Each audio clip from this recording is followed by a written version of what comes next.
नमस्कार दोस्तों, स्वागत है आपका अपने YouTube channel education classes Ramu में आपका स्वागत करता हूं। दोस्तों, आज की वीडियो हमारा होगा शिडबी यानी कि बाल विकास, और वो भी हमने सीटेट से रिलेटेड जो उनका सिलेबस होता है सीटेट का, उसी से रिलेटेड हमने सीटेट वाले टॉपिक को स्टार्ट कर दिया है। कई लोग कमेंट कर रहे थे कि सिर्फ नोट्स देते हैं, आप उसी टॉपिक को पढ़ाते तो कितना अच्छा रहता। तो हमने सोचा चलिए उसी को हम पढ़ाते हैं। तो आज का हमारा टॉपिक होगा सीडीपी, और सीडीपी में हम बाल विकास और शिक्षा शास्त्र दोनों को साथ साथ में हम अध्ययन करेंगे बारी बारी से। तो पहले बाल विकास के जितने टॉपिक है उसको कवर कर लेते हैं, फिर उसके हम शिक्षण शास्त्र वाला टॉपिक अध्ययन करेंगे। तो ध्यान रखिएगा, अगर आप सीटेट की तैयारी कर रहे होंगे तो आप इस वीडियो को ज़रूर देखिएगा, काफ़ी महत्वपूर्ण ये वीडियो होगा। और आपको बता दें कि जैसे हमारा थ्योरी वाला पार्ट ख़त्म हो जाएगा, हम 500 प्रश्नों की सीरीज स्टार्ट करेंगे और सीडीपी से रिलेटेड 500 प्रश्न जो है आपको कराएंगे। पेपर 1 और पेपर 2 दोनों के लिए महत्वपूर्ण है, ध्यान रखिएगा। तो चलिए दोस्त, वीडियो को स्टार्ट करते हैं। वीडियो पसंद आए तो चैनल को लाइक शेयर तो आप जरूर करिएगा। तो देखिए, पहला ही टॉपिक दिया है कि अभिवृद्धि एवं विकास। अभिवृद्धि और विकास होता क्या है, उसमें अंतर क्या होते हैं, और इससे एग्जाम में रिलेटेड एक क्वेश्चन तो बनता ही है सीटेट में। तो काफ़ी महत्वपूर्ण टॉपिक है, देखते हैं। देखिए, अभिवृद्धि की बात करें तो जिसको इंग्लिश में ग्रोथ कहा जाता है, और विकास की बात करें तो जिसको इंग्लिश में डेवलपमेंट कहा जाता है। अभिवृद्धि को हम वृद्धि भी कर सकते हैं, और अभिवृद्धि को हम वृद्धि भी कह सकते हैं, और ये आकार से संबंधित होती है। लेकिन विकास जो है वो आकार से संबंधित नहीं होता है, सिर्फ इसको महसूस किया जाता है जो विकास होता है। तो इसके पार्टिकल्स जो अंतर होते हैं उसके बारे में हम समझते हैं, काफ़ी महत्वपूर्ण होगा। जैसे अभिवृद्धि के बारे में परिभाषा कहा गया है कि जब ये थोड़ा टच नहीं कर रहा है। देखिए, अभिवृद्धि के बारे में परिभाषा कहा गया है कि जब हमारे शरीर की संरचना या आकार में बढ़ना होता है, वृद्धि होती है, तो उसी को वृद्धि कहा जाता है। यानी कि ये आकार से संबंधित होते हैं। जैसे ये छोटा सा बालक था, फिर ऐसे बड़ा हुआ, फिर ऐसे बड़ा हुआ, और फिर ऐसे, और अंत में इस तरह खड़े होकर चलने लगा, और उसके आकार में भी परिवर्तन, संरचना में भी परिवर्तन देखा गया है। तो वो आपका क्या हो जाएगा, अभिवृद्धि, या उसको वृद्धि भी कह सकते हैं। लेकिन विकास अंतर है भाई, विकास में अंतर है। विकास कहता है कि हमारे मानसिक, संवेगात्मक, सामाजिक, संवेगात्मक तथा बौद्धिक पक्ष में परिपक्वता हासिल करना ही विकास कहलाता है। यानी कि आप सोच कैसे सकते हैं, आप अपने समाज में कैसे घुल मिल सकते हैं, और आपके संवेग की कितनी उत्सुकताएं हैं, उन सब का जो विकास होता है, बुद्धि का जो विकास होता है, वो मानसिक विकास होता है। ये सिर्फ महसूस किया जाता है, ध्यान रखिएगा। तो अभिवृद्धि और विकास की परिभाषा से तो आपको समझ ही आ गए होंगे, जिससे इनके एक एक अंतर को समझते हैं जो आपके एग्जाम से रिलेटेड काफ़ी महत्वपूर्ण है। तो चलिए, पहला पॉइंट है कि वृद्धि जो होती है, वृद्धि का स्वरूप बाह्य होता है, यानी बाह्य आकार होता है जो आपको दिखाई देता है बाह्य आकार के रूप में। लेकिन विकास की बात करें तो विकास का स्वरूप आंतरिक और बाह्य दोनों होता है। तो ध्यान रखिएगा, जैसे मानसिक विकास और भाषा का विकास, ये दोनों अलग अलग चीजें हैं, इसमें आंतरिक और बाह्य दोनों होता है। दूसरा पॉइंट पर हम बात करें तो दूसरा पॉइंट कह रहा है कि दूसरा इसका अंतर कर रहा है कि वृद्धि कुछ समय के बाद जो है रुक जाती है। आपको पता होगा कि लंबाई जो बढ़ रही है वो एक सीमित सीमा होती है, उसके बाद जो है उसकी लंबाई बढ़ना जो है रुक जाता है। लेकिन विकास जो है जीवन पर्यंत चलने वाली प्रक्रिया है, जीवन पर्यंत चलता रहता है। ध्यान रखिएगा, विकास हर उम्र में व्यक्ति हर चीज़ अलग अलग ढंग से सीखता रहता है। तो विकास जो है जीवन पर चलने वाली प्रक्रिया है। तीसरे पॉइंट पर चलते हैं, और तीसरा पॉइंट कर रहा है कि वृद्धि क्रम के अनुसार नहीं चलती। वृद्धि जो है क्रम के अनुसार नहीं चलती। उदाहरण, कभी हमारी लंबाई बढ़ती है तो कभी हमारे भार में बढ़ाई होती है। तो वृद्धि की बात करें तो वृद्धि कभी क्रम के अनुसार नहीं चलती है। जैसे अगर यहाँ से अगर आप सीढ़ी के अनुसार चलें तो वहाँ जाकर रुक जाएगा, फिर वहाँ से धीरे धीरे ऐसे चलेगा। तो वृद्धि जो है क्रम के अनुसार नहीं चलती। लेकिन विकास की बात करें तो विकास में निश्चित क्रम होता है, निश्चित क्रम जो है विकास में होता है। जैसे हमें अपना जितना विकास करना होता है उतना ही हो जाता है। जैसे मानसिक विकास की बात करें, सामाजिक विकास की बात करें, जितना हम चाहेंगे उतना ही विकास होगा। यानी कि अगर आपकी सीमा जितनी है सोचने की, समाज में मिलने की, लोगों से बातें करने की, आपका उतना ही विकास होगा। तो वही तो होता है कि कोई बालक तीव्र बुद्धि वाला होता है, कोई बालक कम बुद्धि वाला होता है, कोई बालक के पास ज़्यादा अनुभव होते हैं समाज के प्रति, हर क्षेत्र में ज़्यादा अनुभव होते हैं, क्योंकि उनकी सीखने की क्षमता जो है ना वो काफ़ी ज़्यादा होती है और उस पर वो कार्य भी करते हैं। तो एक तरह से कहिए कि आप जितना उस क्षेत्र में कार्य करेंगे, जितना उस क्षेत्र में आप समय देंगे, आपका विकास उस क्षेत्र में उतना ही ज़्यादा होगा। तो एक निश्चित क्रम होता है, विकास का भी निश्चित क्रम होता है। अब आप जिस चीज़ को जितनी तरीके से सोचना चाहेंगे, जितनी तरीके से करेंगे, आपके विकास पर वो काफ़ी प्रभाव डालता है। तो ध्यान रखिएगा। अब उस चीज़ में आप रुचि ही नहीं लेंगे तो आपका विकास ही नहीं होगा उस क्षेत्र में। ये भी चीज़ होता है। तो किसी का खेल में रुचि ज़्यादा होता है, किसी का पढ़ाई में रुचि जो है ज़्यादा होता है। तो ये चीज़ें एक अलग चीज़ है। अब जिसका खेल में रुचि ज़्यादा है उसकी पढ़ाई में रुचि कम होगी, तो पढ़ाई में उसका विकास कम होगा। खेल में उसकी क्षमताएं ज़्यादा होगी, उसको सोचने का तरीका उसका अलग होगा। तो जिस क्षेत्र में आप जितना समय देंगे, जितना आप फोकस उस क्षेत्र में करेंगे, तो आपका विकास उस क्षेत्र में ज़्यादा होगा। तो ध्यान रखिएगा, तीसरा पॉइंट ये कह रहा है। चौथे पॉइंट पर हम अगर चलें तो चौथा पॉइंट करा कि बुद्धि दिशाहीन होती है। अब बुद्धि का कोई वृद्धि को बुद्धि पढ़ा, वृद्धि जो है दिशाहीन होती है। इसका कोई दिशा ही नहीं होता है कि किस क्षेत्र में इसका वृद्धि होता है, लेकिन विकास एक निश्चित दिशा में होता है। ध्यान रखिएगा, विकास एक निश्चित दिशा में होता है। वृद्धि की बात करें तो कोई बालक ज़्यादा लंबा हो जाता है, किसी बालक का उंगलियां लंबी लंबी होती हैं। तो वृद्धि जो है एक दिशाहीन होता है, लेकिन विकास एक निश्चित दिशा में होता है। ध्यान रखिएगा। आगे चलते हैं और अगला हमारा पॉइंट है पांचवा, वृद्धि का मापन मेजरमेंट कर सकते हैं। सही बात है, वृद्धि का मापन किया जा सकता है। जैसे हमारे भार में वृद्धि, तो उसका भी मापन कर सकते हैं। लंबाई को भी आप नाप सकते हैं, तो वृद्धि का मापन किया जा सकता है। लेकिन इसमें पांचवा पॉइंट कह रहा है कि विकास का हम सीधे सीधे मापन नहीं कर सकते। याद रखिएगा, विकास का अगर आप सीधे सीधे मापन की बात करेंगे तो आप नहीं कर सकते हैं। जैसे उदाहरण, हम सामाजिक विकास, नैतिक विकास का मापन नहीं कर सकते, लेकिन केवल मानसिक विकास का मापन यानी उसकी क्षमता का मापन हम जो है सिर्फ कर सकते हैं। बाकी और सामाजिक विकास का मापन, नैतिक विकास का मापन जो है उसके अंदर हम नहीं कर सकते हैं। तो एक तरह से आप कह सकते हैं कि विकास का मापन नहीं किया जा सकता, लेकिन वृद्धि का मापन किया जा सकता है कि निश्चित रूप में आप मापन कर सकते हैं। अगला पॉइंट पर चलते हैं और अगला हमारा छठवां पॉइंट है। यह कह रहा है कि वृद्धि केवल परिमाणात्मक होती है। वृद्धि केवल एक परिमाणात्मक होती है, लेकिन विकास जो है परिमाणात्मक और गुणात्मक दोनों होता है। यानी कि मात्रा भी होती है इसमें और गुण भी होता है, लेकिन सिर्फ वृद्धि में मात्रा होती है, यानी कि कितना उसका वृद्धि हुआ वो चीज़ की बात हो रही है परिणाम के रूप में। मान लीजिए किसी का 5 मीटर विकास हो जाता है, 5 सेंटीमीटर विकास हो जाता है, किसी का उतना भी नहीं होता है, 5 फुट का कोई बालक होता है कि 3 फुट का होता है। तो ये सब वृद्धि हो जाती है। तो एक मात्रात्मक होता है, लेकिन विकास जो है मात्रात्मक के साथ साथ गुणात्मक भी होता है, दोनों होता है। ध्यान रखिएगा।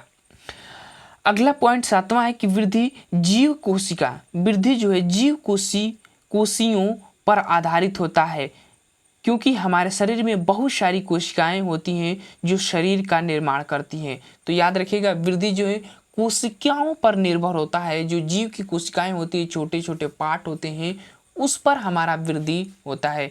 जिस पार्ट का मतलब जिन कोशिकाओं का ज़्यादा विकास होता है वो काफ़ी उनमें वृद्धि देखने को मिलती है, और जिसमें नहीं होता है उसमें कम वृद्धि देखने को मिलती है, वहीं बालक बौना हो जाते हैं।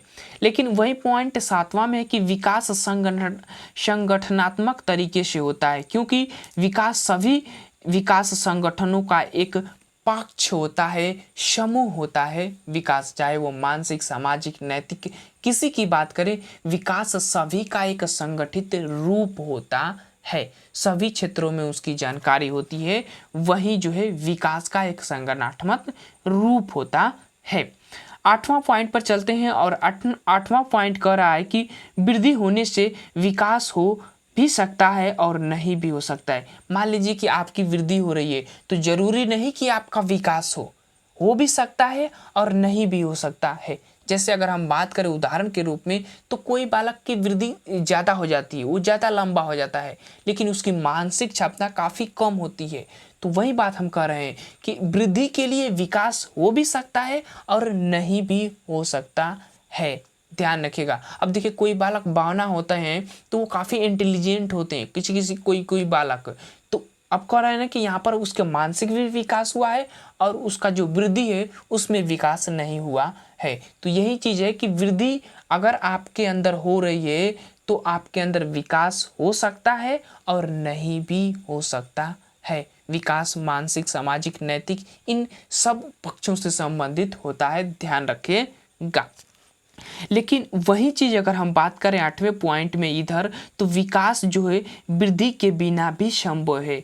विकास जो है वृद्धि के बिना भी संभव है, ध्यान रखिएगा। अगर आपका वृद्धि नहीं होगा, मान लीजिए कि आप छोटे हैं, बौने हैं, तो आपकी वृद्धि नहीं हुई है, लेकिन आपका विकास तो हुआ है ना। आपकी मानसिक क्षमता ज़्यादा ना सोचने की, आपके कई तरीके से आप एक समस्या को समाधान कर सकते हैं, तो वो एक तरह का विकास ही होता है।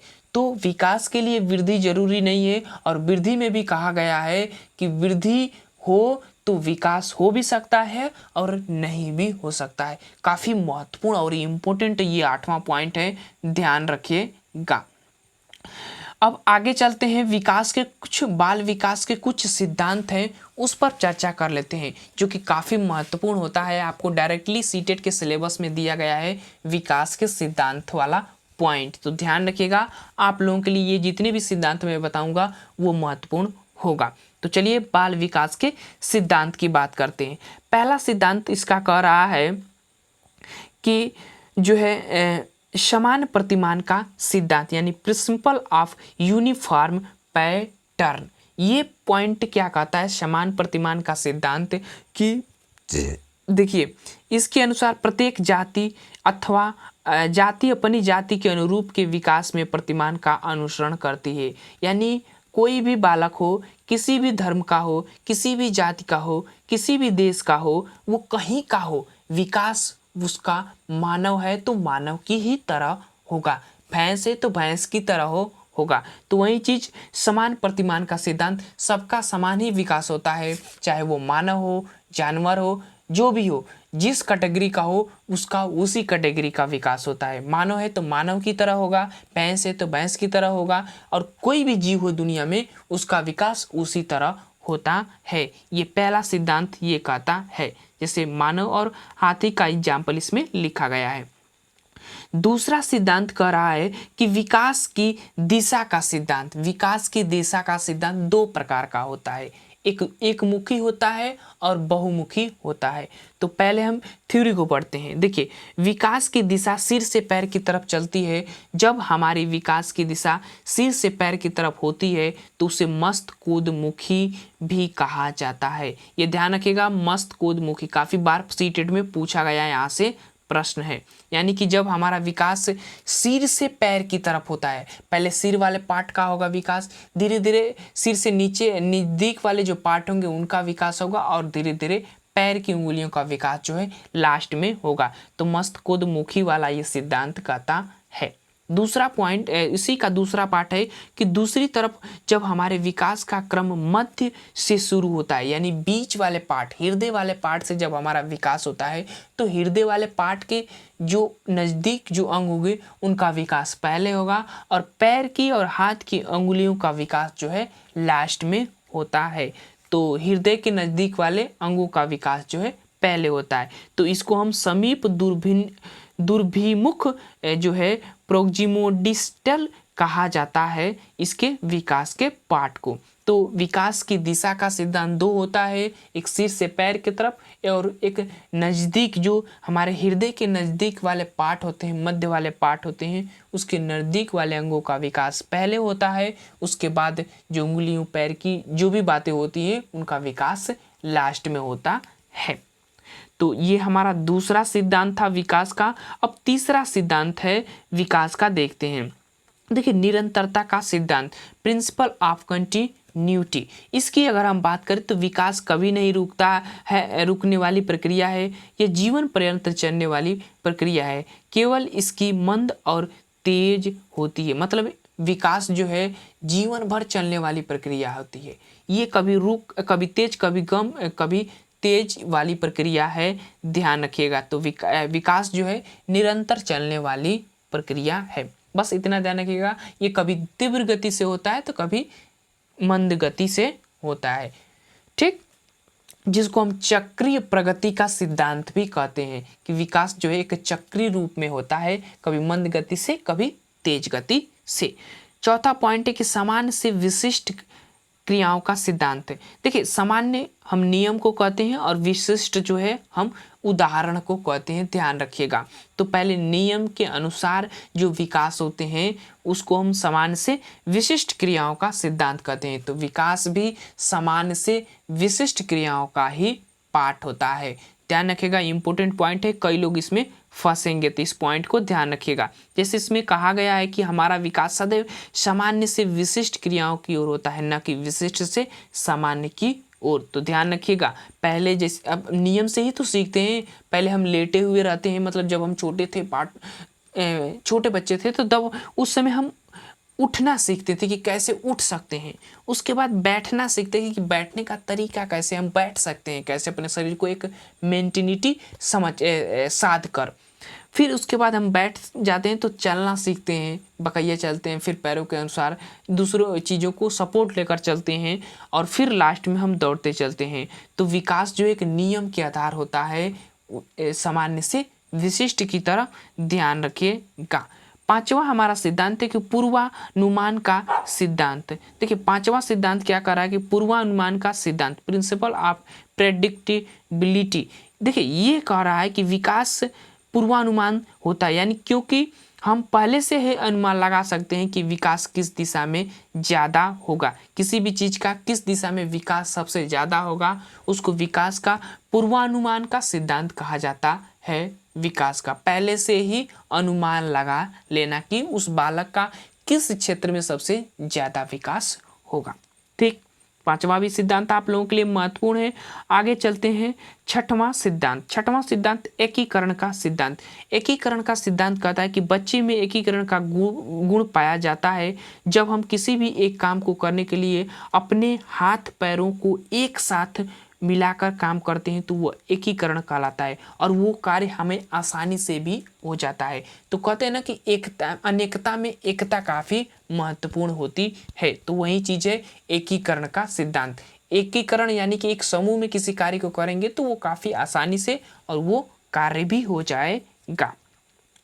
सातवां सिद्धांत है कि व्यक्तिगत विभिन्नता का सिद्धांत। व्यक्तिगत विभिन्नता का सिद्धांत कहता है कि बच्चों का विकास व्यक्तिगत विभिन्नता के अनुसार होता है। किसी भी विकास की गति कभी तेज तो कभी कम होती है। तो व्यक्तिगत विभिन्नता का सिद्धांत क्या कहता है कि प्रत्येक बालक का विकास दूसरों से अलग होता है और अपने ढंग का होता है। ध्यान रखिएगा, जब दो बालक की तुलना में अगर इस सिद्धांत में अध्ययन किया जाता है, तुलना की जाती है दो बालकों में, तो उनका विकास दोनों का अलग अलग होता है और एक तरह से कहिए तो अपने ढंग का होता है, ठीक। ध्यान रखिएगा, व्यक्तिगत विभिन्नता का सिद्धांत ये पाठ कहता है। उसके बाद आठवां सिद्धांत है कि कह रहा है कि वर्तुलाकार बनाम रेखीय प्रगति का सिद्धांत। ये कहता है कि विकास कभी भी रेखीय नहीं होता है, मतलब वो कभी भी सीधी रेखा में विकास जो है नहीं होता है, उसकी गति जो है धीमी हो और तेज हो, मतलब एक चक्रीय रूप में होता है। इसको चक्रीय प्रगति का सिद्धांत भी कह सकते हैं। यानी कि विकास जो है एक प्रगति रूप में होता है, चक्रीय रूप में होता है, इसी तरह विकास जो है होता है। ध्यान रखिएगा, वर्तुलाकार होता है, ना कि एक सीधी रेखा में ऐसे विकास जो है नहीं होता है कभी भी किसी बालक का। उसके बाद नौवां है, और वो है हमारा नौवां सिद्धांत कि अंतर संभवित विकास का सिद्धांत। अंतर संभवित विकास का सिद्धांत, ये सिद्धांत कहता है कि शारीरिक, बौद्धिक, संवेगात्मक, सामाजिक और अन्य प्रकार के विकास अंतर संबंधित होते हैं और परस्पर एक दूसरे पर निर्भर भी होते हैं। ये जो अंतर संभवित का सिद्धांत कहता है, जैसे आपके अंतर्गत बौद्धिक विकास है तो शारीरिक विकास आपके अंदर होगी, बौद्धिक विकास होगी और संवेगात्मक विकास होगी। तो ये दूसरे जो एक दूसरे से जुड़े हुए होते हैं और एक दूसरे का विकास करने में सहयोग भी करते हैं, उसी को अंतर संभवित विकास का सिद्धांत कहा जाता है। तो ये थे हमारे कुछ इम्पोर्टेंट पॉइंट जो विकास, बाल विकास से संबंधित जो मैंने आपको करा दिया है। अगले पार्ट में हम अध्ययन करेंगे कौन सा टॉपिक, बाल विकास की अवस्थाएं, जो बालक की जन्म से, प्रसव पीड़ा से लेकर और किशोरावस्था तक का हम इस अगले पार्ट में अध्ययन करेंगे। तो आज के लिए बस इतना है। वीडियो कैसा लगा? अगर वीडियो आपको अच्छा लगा तो वीडियो को लाइक करिएगा, शेयर करिएगा और ज़रूर हमारे इसे पढ़ाने के तरीके ऊपर आप कमेंट करिएगा। तो चलिए दोस्त, वीडियो को समाप्त करते हैं। Thank you for watching this video.